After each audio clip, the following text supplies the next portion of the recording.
Okay, so how can you actually learn how to program 2026 without absolutely despising it? So I think a common problem that a lot of people are facing now is, you start learning how to program, you start whatever language it is, it doesn't matter.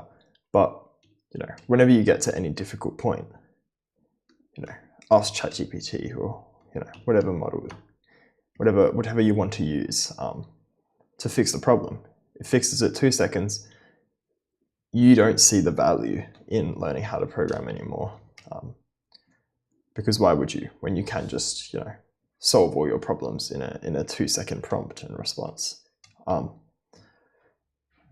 But look, I think it's a hard area, because whilst you can do that, there are all the other associated risks of using AI for proper code, like industry code bases, where security and privacy and actually understanding the code and making sure the code doesn't fail.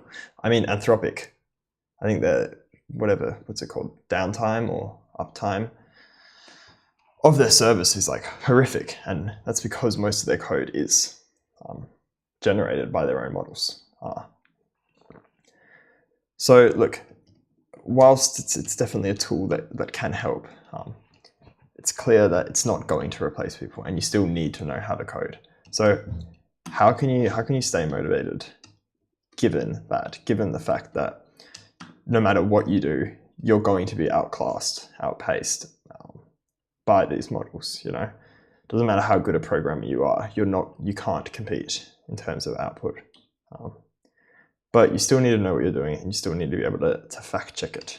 So I think there's still definitely merit in learning programming languages, especially like low-level systems languages. But obviously that's not something that would appeal to everyone. But yeah, so I think the first important step is going to be syntax. So whenever you start a new language, learn the syntax. It's what you've got to do. For those of you who don't know, that's sort of like, how does the language actually work? How do the for loops work? Print statements, etc. What have we got? Standard cout. So that's Python on top, and then we've got some terrible spelling. C++, which, might I say, this is the most horrific syntax in the world. I do not understand how anyone could enjoy this language. Yeah, no thank you. But yeah, so that's the first important thing to do. But I mean, it's probably the most important thing, because you can't obviously program the language out knowing the syntax. But it's also something you really don't want to spend time on. I think if you have experience programming elsewhere in a different language, seriously, I wouldn't spend more than a day. Like, it's not that difficult for like most languages. Obviously, like, assembly or something, that's a whole different box of frogs. But yeah, so I'd say 1 day is sort of where you want to be at. If you've never programmed before, I mean, maybe a week. I think that's an acceptable time frame.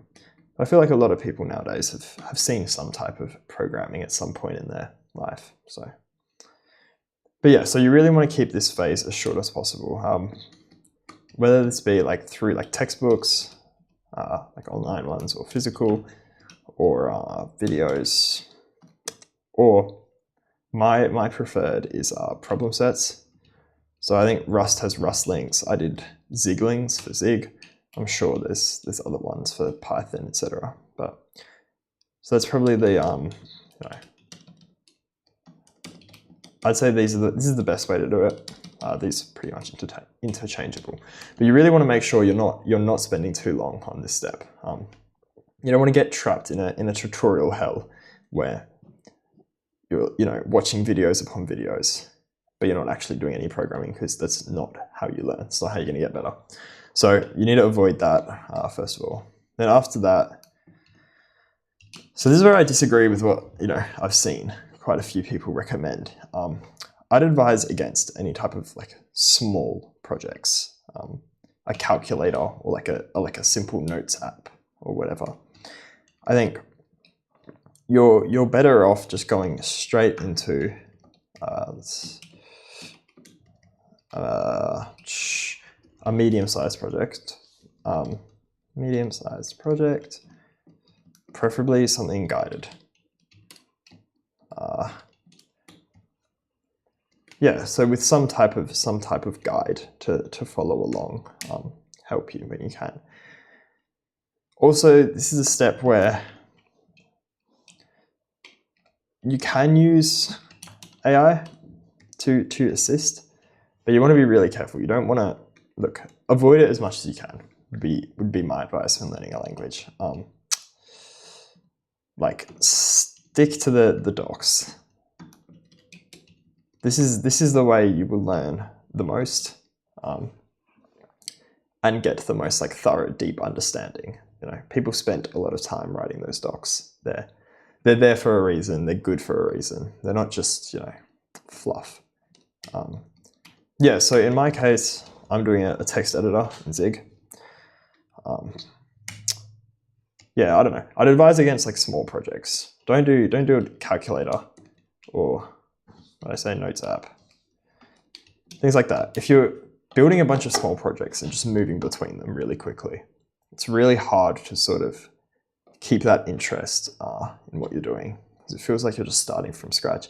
Some people say like it feels like you're making progress because you're building all these things and completing them, but I don't know. I'd personally disagree. I think you're better off going with something that's going to take a while, that you can work at slowly as well. You know, you don't need to force yourself to do all of this in one day, but you know, something you can work 30 minutes a day on, or 30 minutes a week, whatever time you have. Like it's like any other skill, you know, you're better off a little bit every day than massive bursts of effort. Yeah. But then I'd say after you've built something like that, there's sort of two options: either like another medium-sized project, but something unguided, something just completely from, you know, you've had an idea, something you're interested in, ideally, and then, you know, build something to fix a problem you have. Fix a problem you have. I think your other option, sorry, my apologies. Your other option is sort of do an add-on for the previous project. So say in my case, with a text editor, we could build an LSP client, or I don't know, spell checker or something. Spell checker.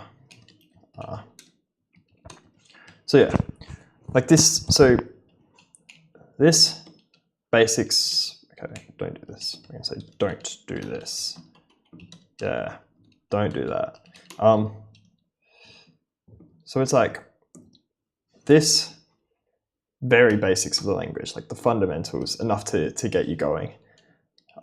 This is actually going to be how you're going to learn the language, how you're going to understand how to actually use it, etc.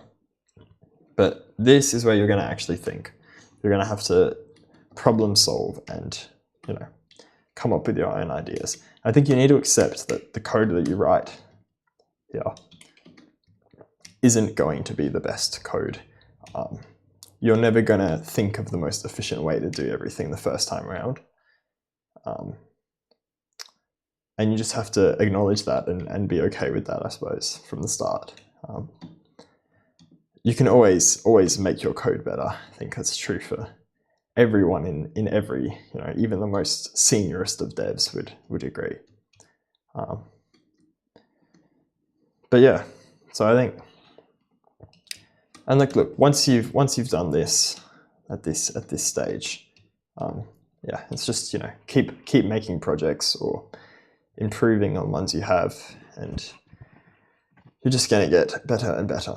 But yeah, I think the key way to stay motivated is to avoid this if you can. You know, avoid using AI, avoid getting everything written for you, because it can be really discouraging. You know, you spend all this time working on a project and then someone can just come along and do it in 2 minutes, but it's not the point. It's going to be true for a lot of industries sooner or later. So, you know, it's coming here first, but yeah. So I think avoid this, use the docs, and try build projects you're interested in. And yeah, don't do too much. 30 minutes a day or 30 minutes a week, whatever time you've got. Don't force yourself. Should be enjoying it and should be building something you want to be building. Yeah.